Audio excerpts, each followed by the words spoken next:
So now I'd like to introduce you to our featured speakers today. Ann Rivers is the Executive Vice President of Strategy and Business Development at PSB, where she uses research insights from a variety of sources such as qualitative, quantitative, social, ethnographic analyses to help her clients achieve their important objectives.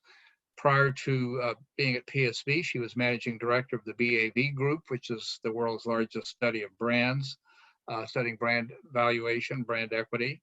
Anne holds an MBA from the Stern School at New York University, and she's a frequent contributor to publications such as the Wall Street Journal, Financial Times, and I might add a speaker for MSI events as well.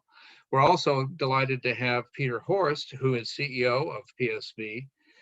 And prior to that, he spent decades actually building brands in consumer products, financial services, technology at companies such as Capital One, TD Ameritrade, Hershey, and General Mills. He was named by Forbes as a top 50 most influential CMO, and he holds an MBA from the Tuck School at Dartmouth, and he is the author of Marketing in the Fake News Era, certainly a very relevant book for our times. So we're delighted to have Ann and Peter with us today. And at this point, I'll turn things over to Ann, and then we will be back for the Q&A session afterwards. Ann, go ahead.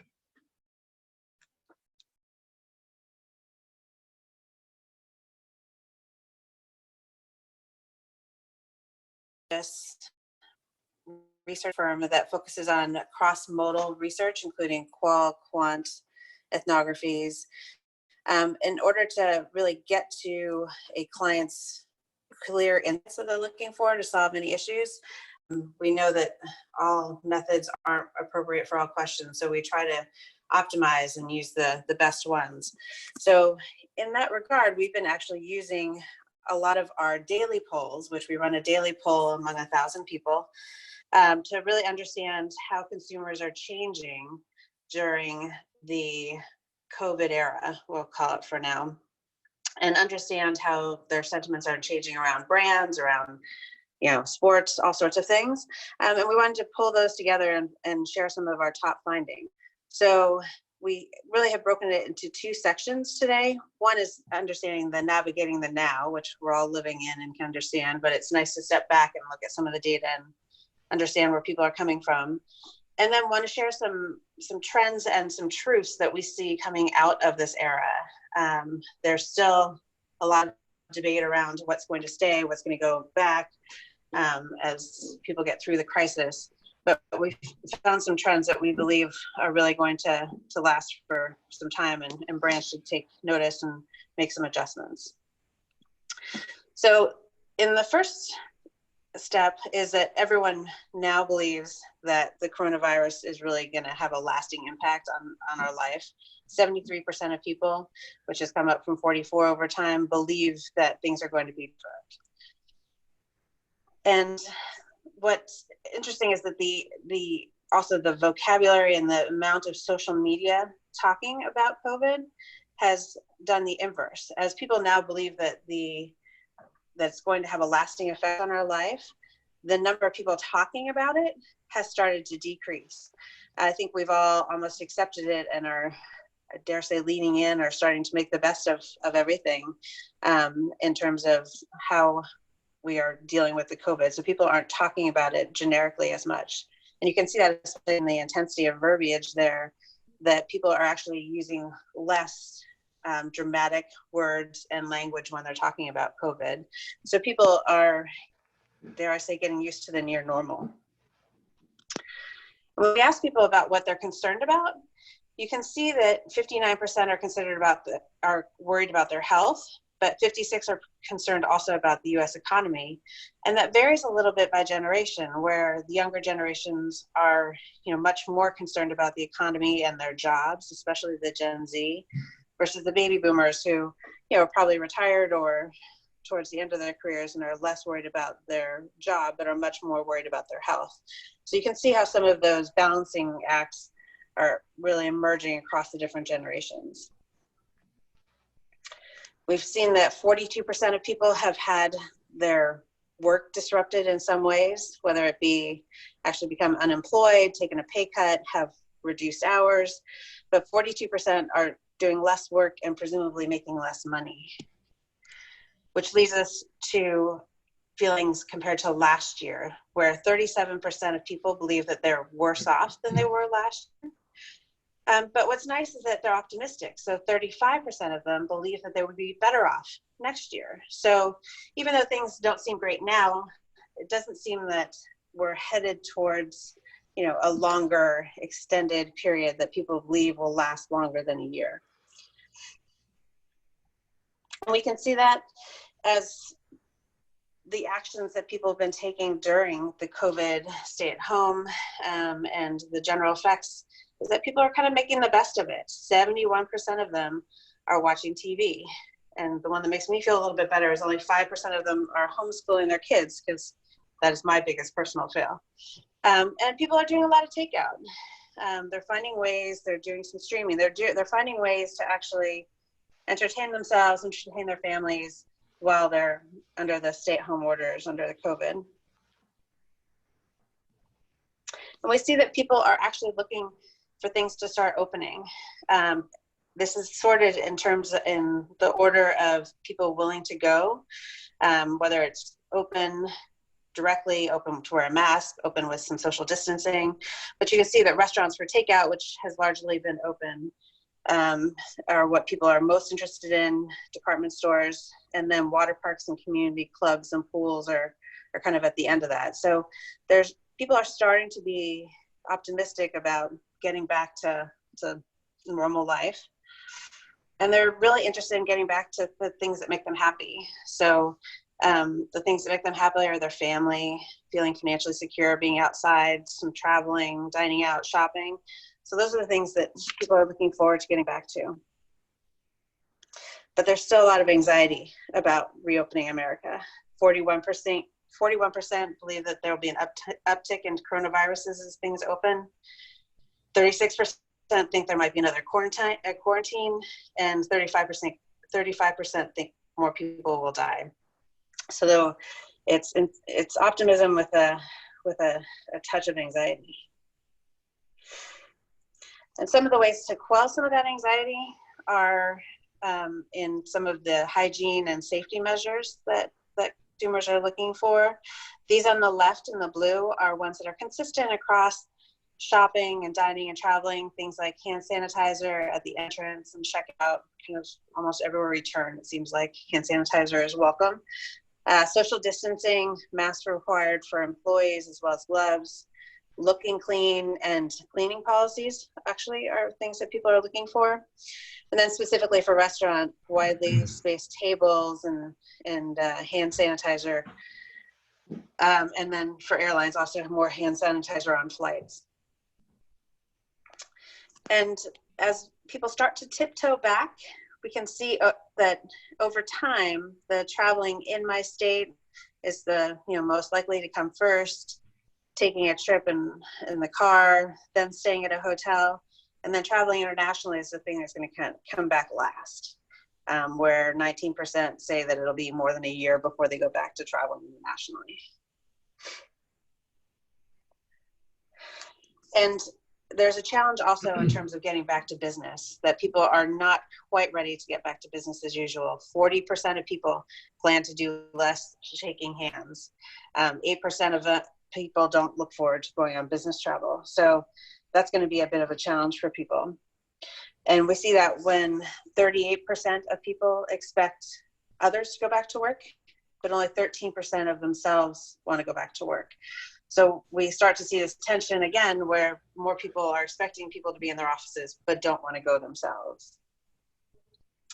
So what are some of the things that companies can do to make employees feel better is to bring the PPE, and employees are really expecting the companies to have the PPE available for them.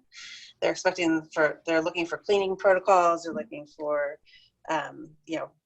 social distancing basically in desks. So figuring out different configurations for cubicles and things like that.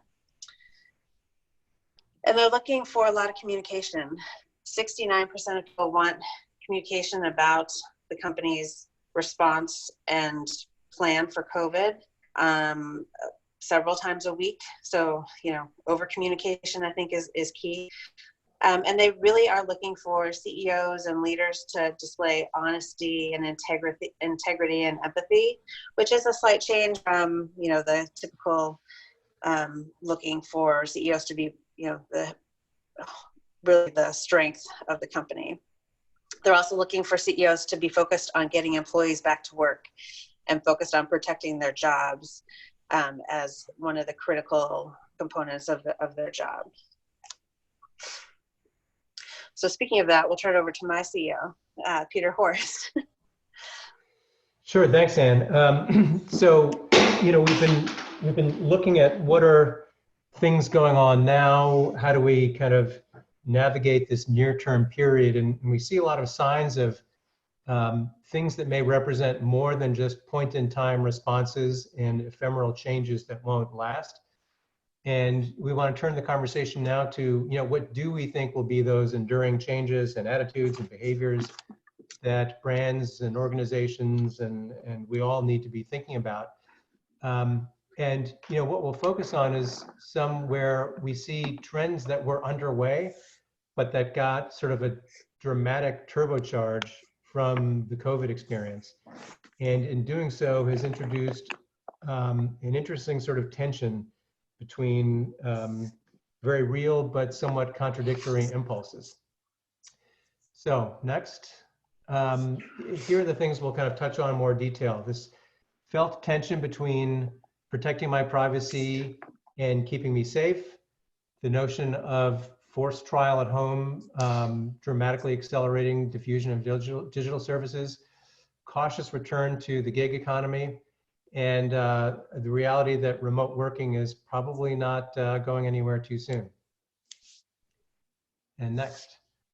So first up, between the tension between privacy and safety, and in some ways where we are now reminds me a bit of the days after 9/11, where given the shock that was that day, there was a sudden willingness to live with new measures, new governmental sort of surveillance rights that abridged privacy, frankly, but on the altar of national security.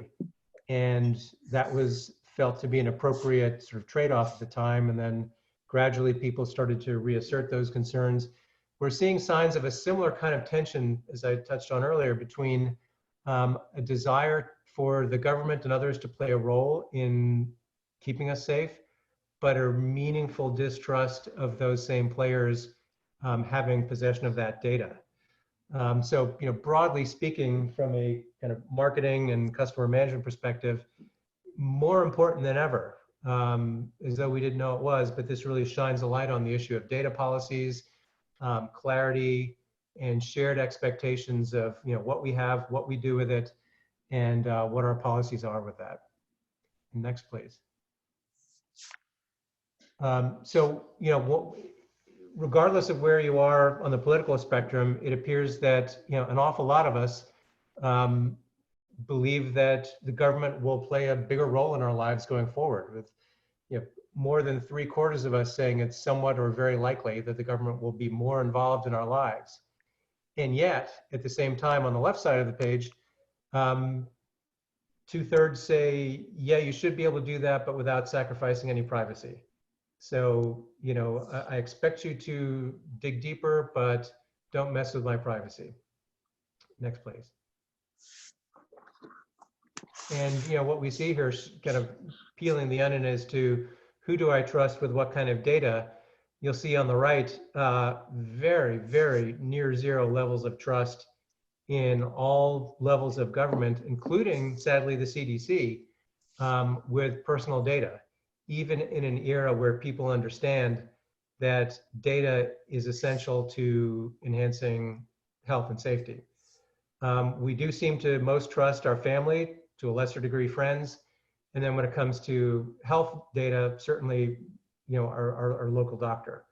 But overall, pretty low level of comfort with anybody other than those closest to us having our personal data, even in these times. Next, please. And here's one where we really see that tension most starkly. 82% of people say they want their employers to check temperatures every morning. So you step off the elevator and someone zaps you with a laser thermometer. And yet, only 7% of us trust that same employer with our health information. So here you just sort of see this weird position people are in where they know it keeps them healthy, but it makes them uncomfortable.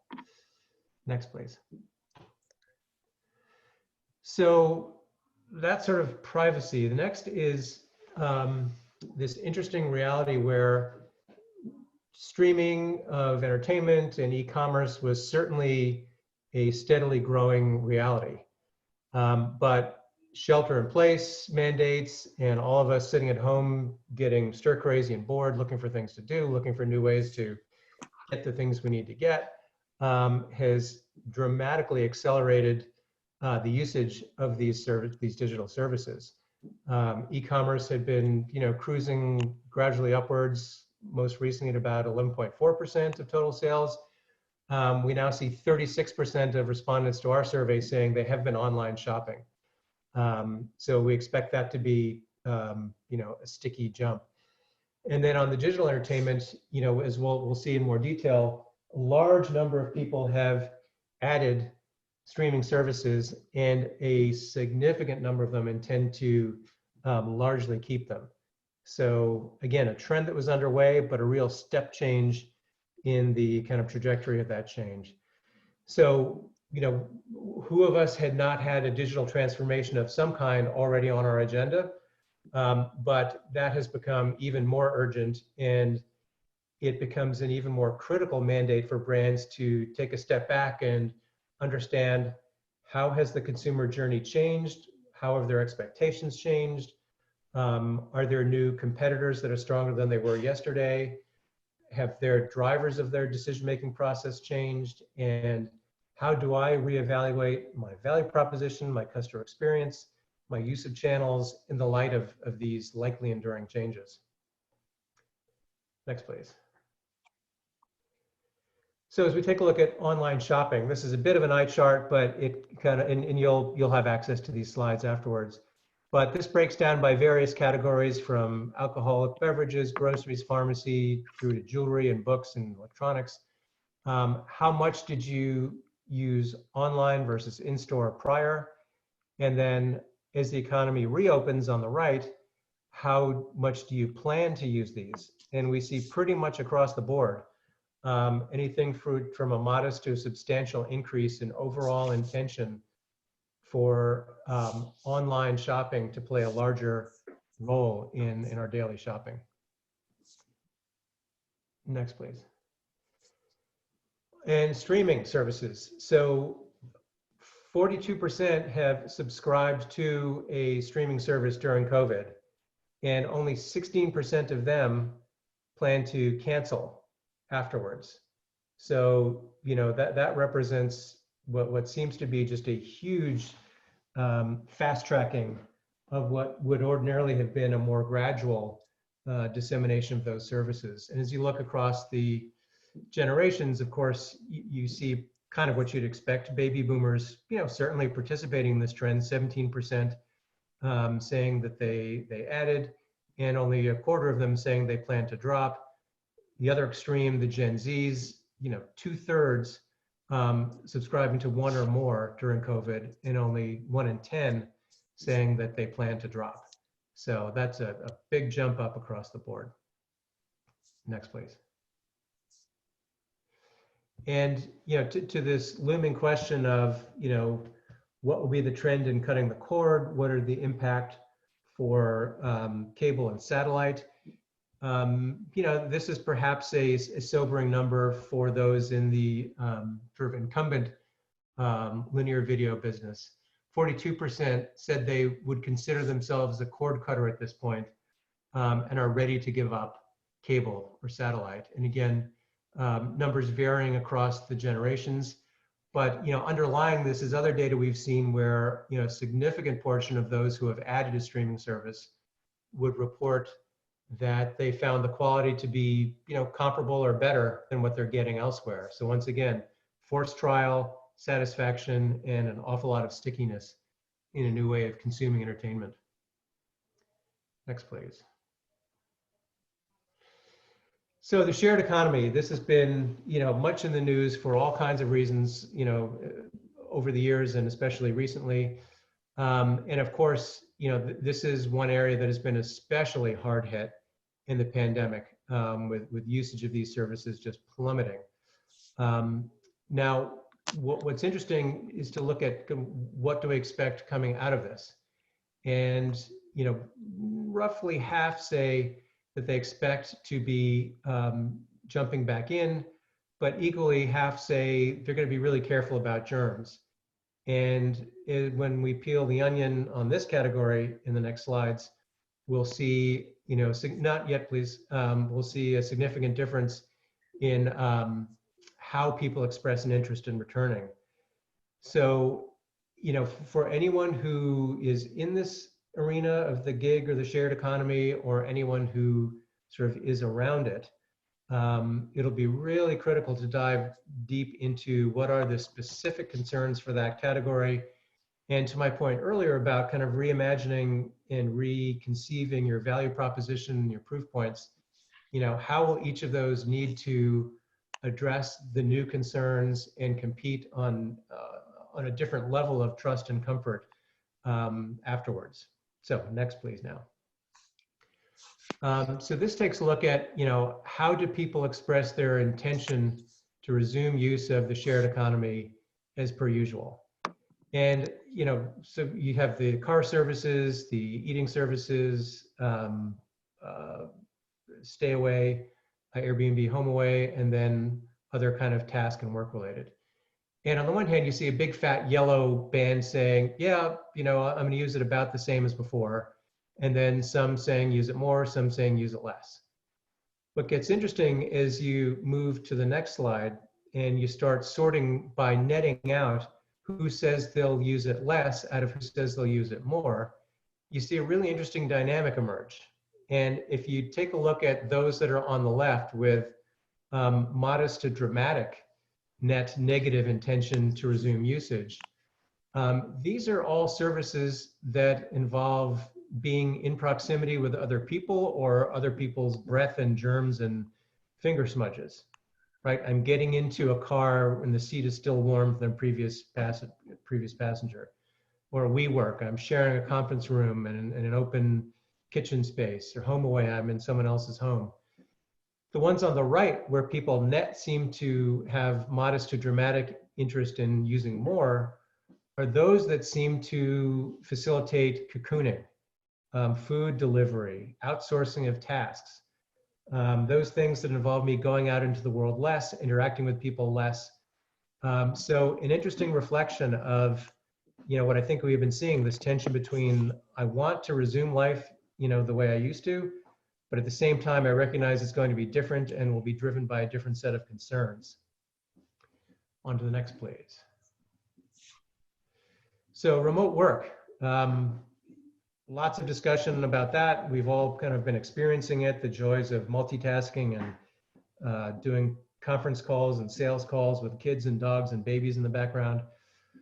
And it's been eye-opening for many.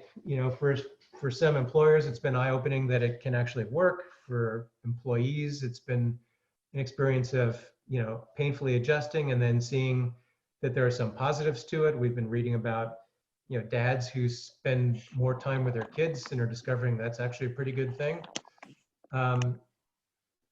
What we will see in the data is a really strong feeling that one thing that people don't want to go right back to normal is work is a place you go, and work is a physical office that you're expected to be at 9 to 5 days a week. There's a real desire to continue this flexibility. And as you think about a potential future reality whereby we all will be doing more flexible work, perhaps less business travel, perhaps less commuting to an office, you think about the concentric circles of businesses and services that are very much embedded in that rhythm of life. That has real implications there. So anyone in those kinds of categories really needs to be anticipating what are the likely changes, How will that drive interesting changes in terms of people's attention spans? If they're playing with the kids from 12 to 2 and then doing emails from 8 to 10, what does that suggest about your windows of opportunity for communications and getting share of attention? So lots of interesting dynamics here. If we go on to the next, please. So if you take a look at, let's start with the right side of this. More than half think working from home has really worked quite well, right? It's been successful. I've gotten my work done and, no issues. So not surprisingly, therefore, 85% express a belief that it will be important to have the option to work remotely going forward. That's a pretty big number that employers will need to contend with one way or another. Next slide, please. So given that consumers think it will be important to have that flexibility, here's kind of how that's starting to break down. Over a third will say they want more flexibility, whereas a little more than a quarter expect things to stay about the same. And what does that mean specifically? About a third say they would like to be able to work remotely 2 to 3 days a week. So a pretty seismic shift in what the typical work week would look and feel like as an employee and as an employer. Next slide, please.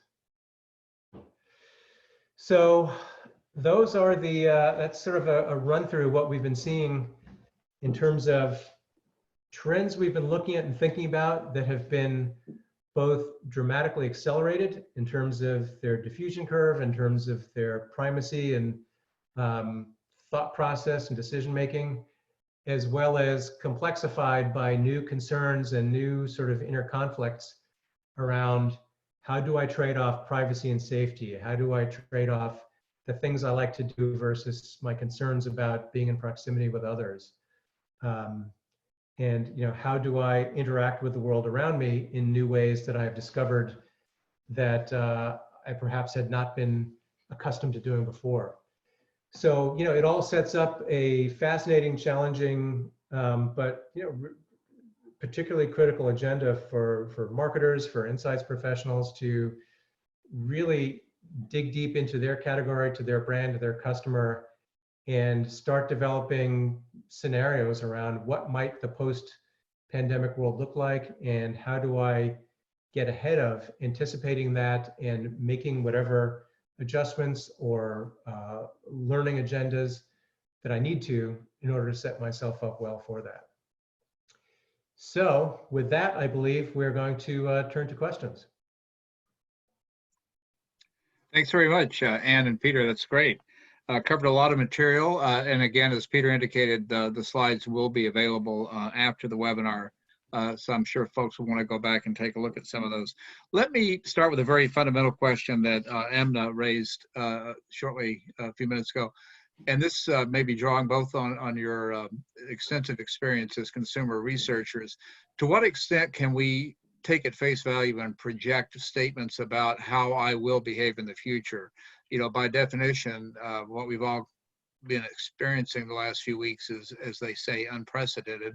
But there are some precedents for how consumers behave given external shocks and things. So maybe just one or both of you reflect for a few moments on how to sort of take these statements about future behavior, predicting future behavior, with a proverbial grain of salt, and how to anticipate what may or may not actually happen despite what people are telling us now.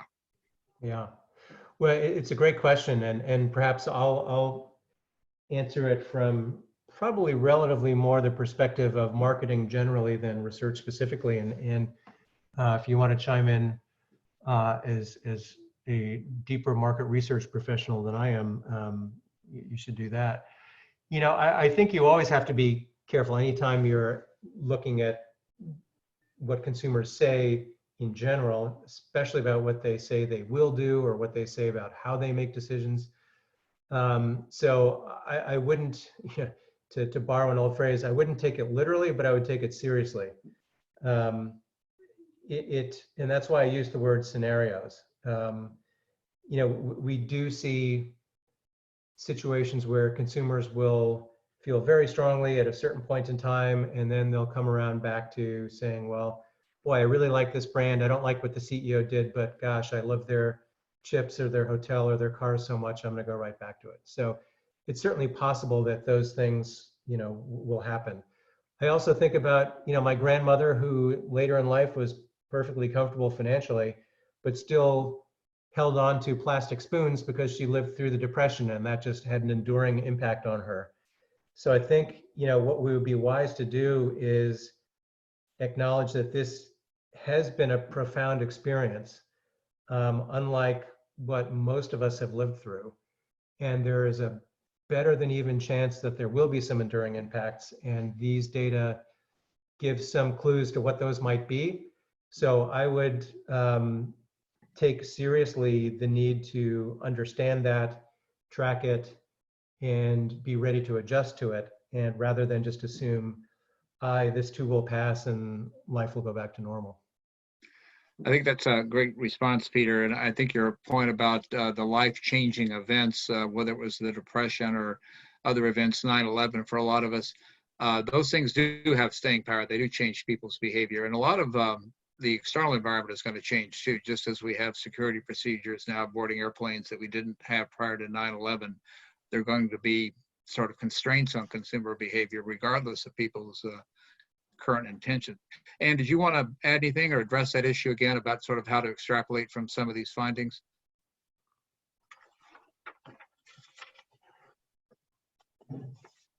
Anne, are you on mute? I don't know if we have Anne. I'm mute? No. Oh, you're Okay, good. yeah, we're hearing you now, Anne. Okay, sorry. Yeah, in terms of tactically for research, we try to balance that a bit by looking at derived importance and some general feelings towards things, and then also ask the question of how people feel about specific issues directly. And that's where we brought out a lot of those tensions, is that people don't actually trust their government or their employer with health information. However, in order to go back to work, they want their temperature taken. So there's a clear disconnect probably in people's minds. And so trying to capture research that gets where people are today and where they want to go in the future. And the reality is probably somewhere between the two, but at least if you have both goalposts, you can set your guide in the middle there somewhere. Good point about that. Yeah. Let me ask a quick question, kind of a methodological one that came up early on, and that is you have a really large sample size, and we're being made aware of the differences in the incidence of the virus and outcomes, state by state, and there's obviously talk about states opening at different rates and so forth. Any thoughts about regional differences that you noticed? Were you able to sort of drill down and map onto some of those differences in terms of where the pandemic is most virulent and maybe less so? Yeah, we actually looked for it in terms of broader regions and didn't find a significant difference. I'm sure if you ask New Yorkers, and I'm sure there's New Yorkers on the phone who feel a little differently than some others in the Midwest that have been less affected. But in terms of actual differences between regions, we aren't seeing a huge set of differences. The biggest differences were in the PPE and the types of things that people want when they go back to retail and to restaurants. There's some differences there on masks and gloves and things like that. But I was expecting to see bigger differences in interest in health versus economy and those types of things, and that did not prove out in the data. That's interesting. And Peter, you may want to weigh in here too, but to the extent that our attitudes are being changed and informed by the same sort of media coverage, it maybe is not surprising that, people are, whether we're actually in New York and living this in our daily lives or simply hearing about it, it may have the same impact on some of our thinking and planning. Curious about that. Peter, do you want to comment on that one? Yeah, I think, there's a reality where so much of what we know and think about this is driven by media, that we're, somewhat or very subject to how they cover it, and frankly, where many of them are headquartered. And, we all lived through Chris Cuomo in the basement. So, Right. I've spent a lot of time in pretty rural Pennsylvania, and I can tell you people are just as hunkered down and nervous, even though there's, a mile between houses, as the folks in my mother's apartment building in Manhattan. So, I think this has been a shared experience. And there's probably more, even though there are regional different realities that we are experiencing factually, the experience of how we think about it and talk about it and the dialogue and the things we're reading and seeing are so common that I think we are more in the same boat in terms of our attitudes than not. But it will be an interesting one to continue to dig into. Yeah, it's And, interesting. Ironically, it took a global pandemic to remind us of the so-called global village idea, right, maybe right. more than ever.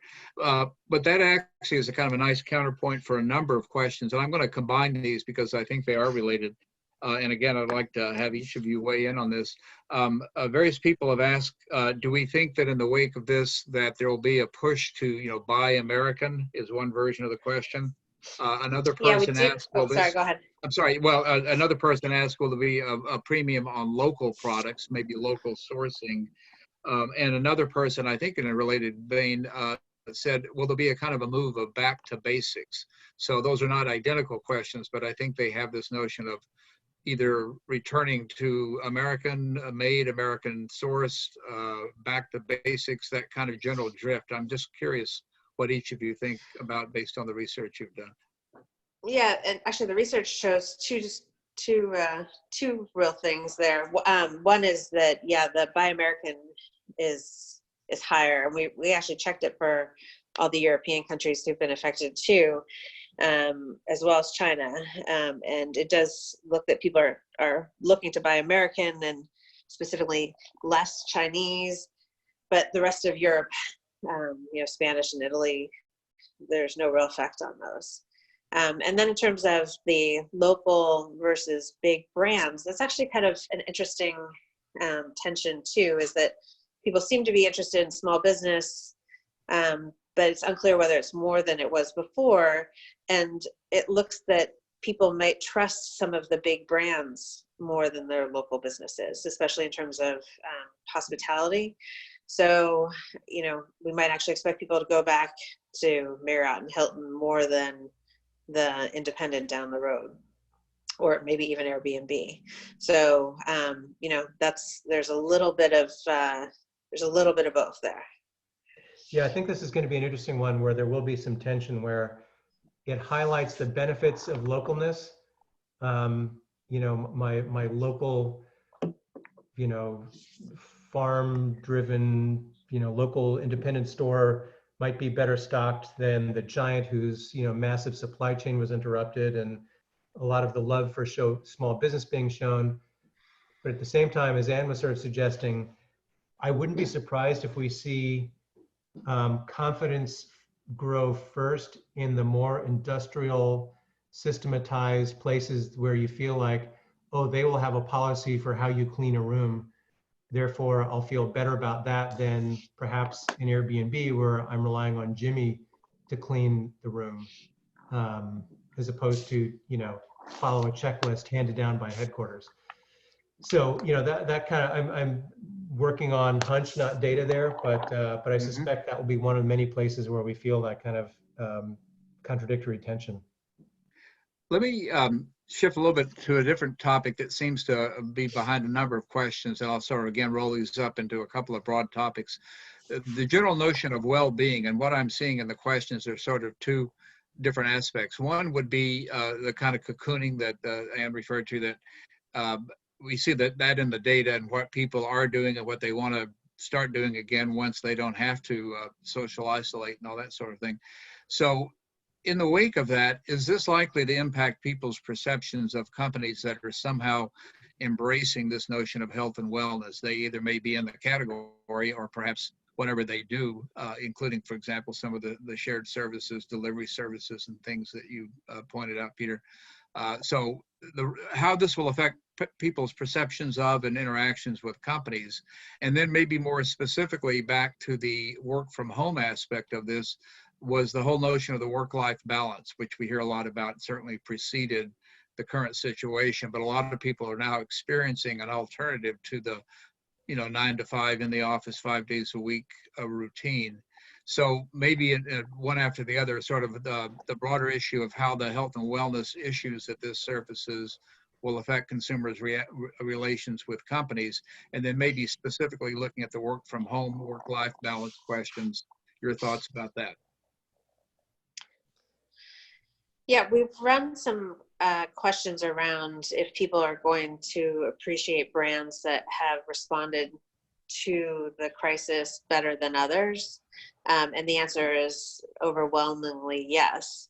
But then understanding exactly what they expect is a little bit more challenging because, it varies, obviously. So, brands that are considered to be doing a great job are brands like Ford and Amazon and even the grocery store type chains. But for a lot of them, it's almost standard operating procedure, not for Ford, but for Amazon, it's their classic business. So they're just doing it better during this period. So, we're seeing that people are, brands will get benefits from that in the long run. We have seen that there's that people are interested in there being a authenticity to it. That we looked at banks, for example, and the types of communications that people want to see about banks. Banks, they don't want to see banks thanking healthcare workers necessarily, but they want to see that the bank is helping their customers, their small business owners, those types of things, that they're helping in a really authentic, purposeful way, as opposed to kind of greenwashing it. Yeah, back to the topic of trends that were underway that got a serious boost. There's certainly for years we've been talking about brand purpose and what's the role of a brand or a company in the broader social system. And I think this really, put that in stark relief and on steroids, in that suddenly it was very visible, the stakes were really high, and it was just as possible to execute an inauthentic misstep as ever before and get the tonality wrong. And we've now seen the hilarious lambasting of the classic COVID commercial that uses phrases like, in these uncertain times, and now more than ever. So, and we're seeing, as Ann touched on, a real separation between companies that get it right and put their money where their mouth is and do something that is both meaningful and on brand and appropriate for the brand, versus those that are just sort of saying nice things and we're with you, or being especially tone deaf and getting it wrong, whether it's how they treat employees or how they interact with the market. So it raises the stakes on whether, where, and how you engage in the broader kind of social world. And then on to the the wellness and work from home and balance of life. That's going to be a really interesting one, because there was the period where we all could work from home, and that meant work never stopped, right? You go to the office from 9 to 6, then you come home and you eat dinner and then open the laptop, and your used to be BlackBerry, now your iPhone is constantly buzzing with emails, and there is a sense of there is no separation. Well, now we've sort of been forced to find some separation, and there's certainly been a lot of discussion about how do you create some sort of mental partition or even physical partition. I'll do my work in this room, and then when I leave this room, I'm back to being husband or dad or whatever, or mother or sister, whatever it is. But it's been a crash course in how do you manage to have some balance in a world where it's not defined by a commute. So I'll be curious to see. I don't have any data whatsoever to make a smart prediction, but I'm going to guess that we will have learned how to do that better. And that as people are saying, I want the flexibility to work from home more, that will come with a greater notion of how to do it in a way that preserves work-life balance and enhances it, because I can be there when the kid comes home from school, or I can cook dinner, or I can spend less time commuting. So I think that will be likely one of the positives that emerge from this horrific experience. Yeah, we have seen some data around people, they feel like they aren't as productive being remote as they could be otherwise, but it's because of the stress of COVID and watching TV and stuff. So what will be interesting is, as everybody decides that they need to be remote, to see where the productivity balances out between work-life balance. Yeah, I've seen some data to the effect that people think, or at least they say, they're working more hours than ever, working from home. Maybe take advantage of not having the hour commute each way. I had a sort of a broader theme, and it relates to a couple of the questions that came in, and it builds on what we were just talking about, and that would be this notion of we're being exposed to information that perhaps it was there before, but it probably was never salient for us. And so, for an example, would be the different impacts on different demographic groups, different ethnic groups, perhaps, that are being affected differently by this. And there's now some public discussion around that sort of disproportionate risk that people face given pre-existing health conditions, or maybe the type of urban environment they live in, and so forth. And I'm just curious, kind of building on this notion of how expectations for companies might change. Do you think some of the discussion, the broader discussion around issues of the greater economy and inequality, and some of the issues that have been in the political discussion in recent years, how might that be affected by this sort of shared experience and exposure to these new types of information that, again, have been there in years past, but probably not of great interest to the average consumer? Yeah, well, it's kind of one of these things where the filter of the coronavirus impact, as you alluded to, shines a very, very bright light on some things that had been existing and that we maybe kind of sort of knew, but didn't really fully process the impact of. And now here it is staring in our face when you run the numbers on, who's been more financially hit, who has contracted it more, who has died at a greater rate. What are the classes of people? I mean, this interesting, I just saw a meme that, the word essential is a cruel euphemism for, expendable. But, all these people who don't make a whole lot of money, we're now calling essential, and we want them to work so we can have our food and our, systems and comforts. So I think, there's no question that this experience is kind of bringing that to the fore, and some of those unfortunate realities that we've just kind of lived with. And, now that that's on the table, I think it's part of the landscape that brands need to determine how they navigate.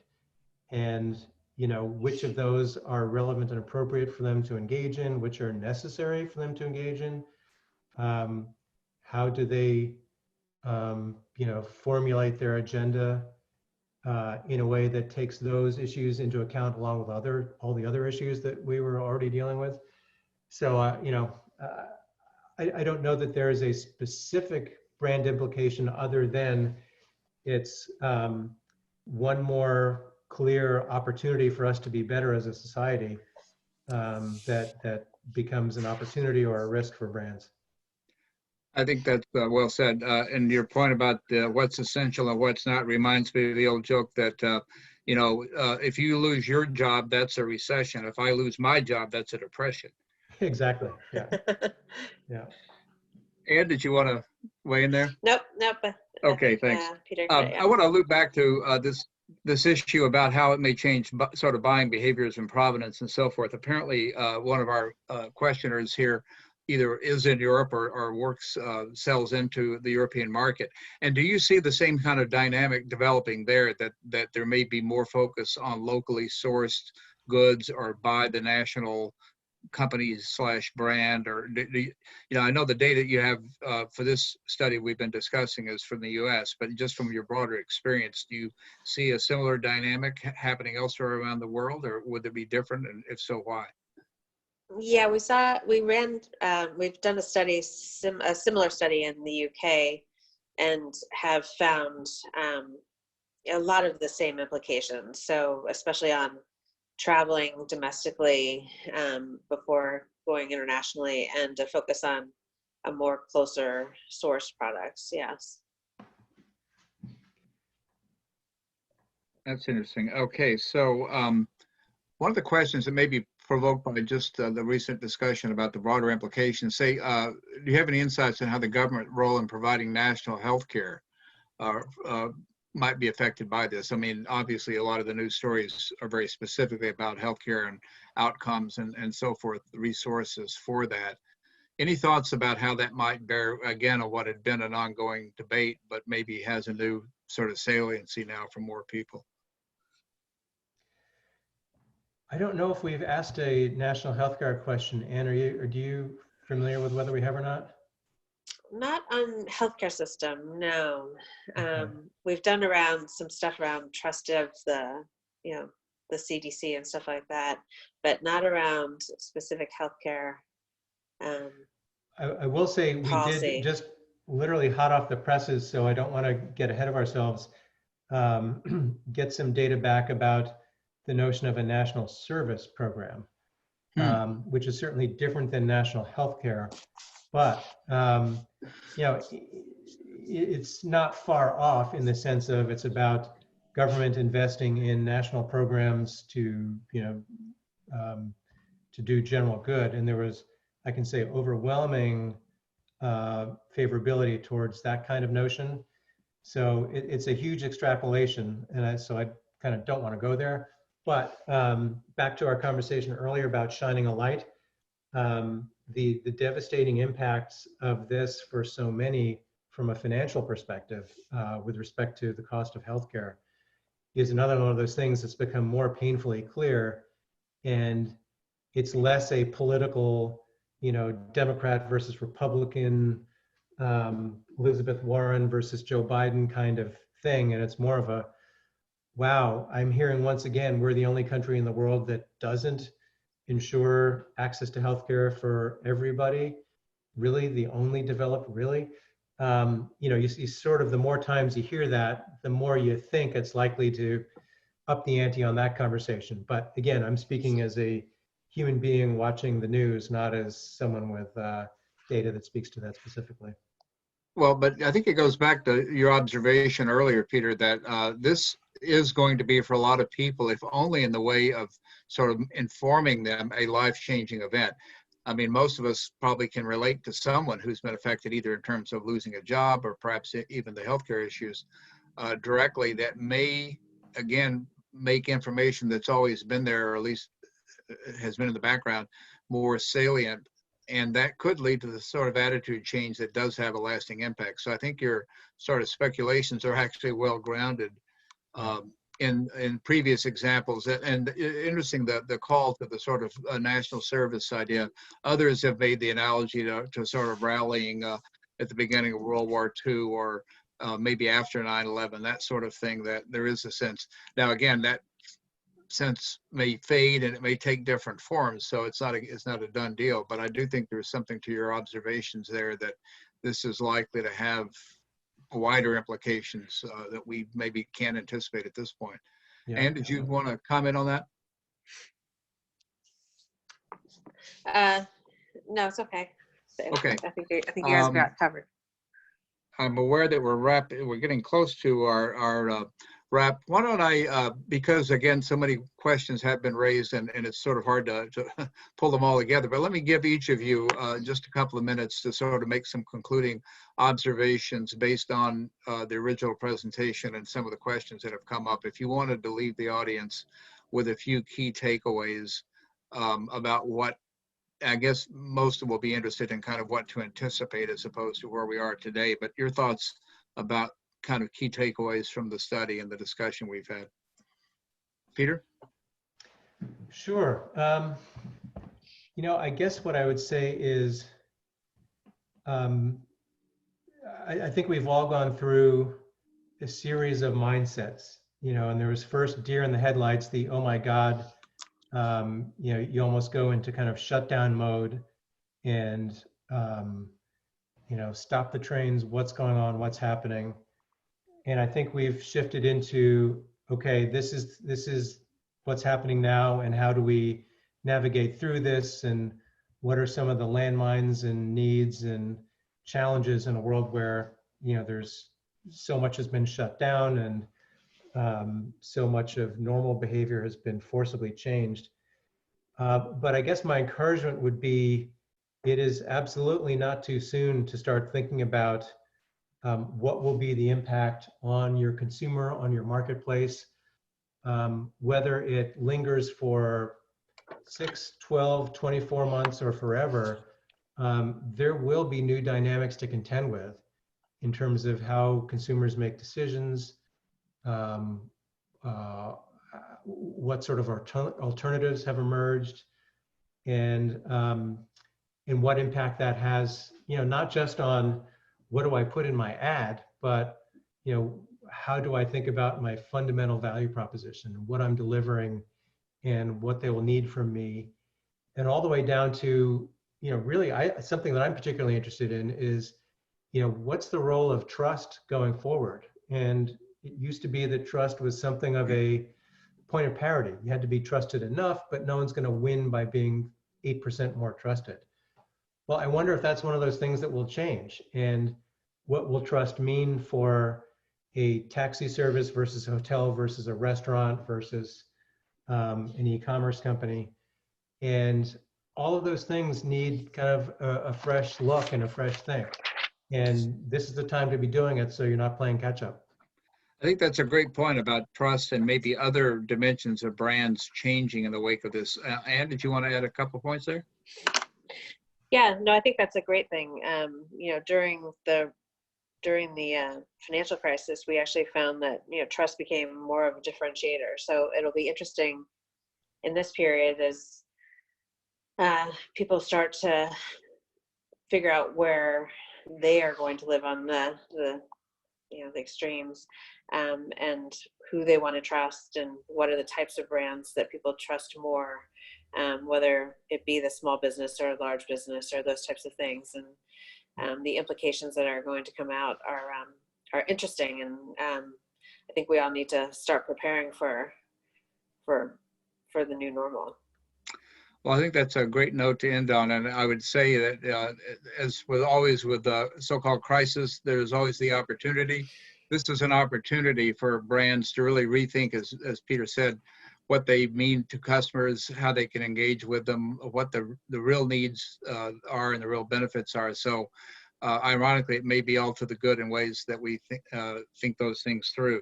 I want to mention, by the way, that MSI on June 3rd and again on June 10th will be having a virtual event related to the notion of brands taking stands, what the expectations are for brands and companies, accountability, some of those issues that we know are very important to our member companies and to others.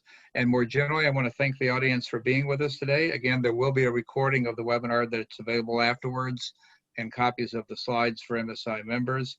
If you have additional questions, you could reach out to Anne and Peter at PSB. They have their email addresses on the slides. And again, since 1961, nonprofit MSI has brought together the best minds in marketing from major corporations and top business schools around the world to improve business practice by applying marketing science to marketing's biggest challenges. So I want to thank you again for attending today's event, and we'll look forward to seeing you at our next lunch lecture. Thank you.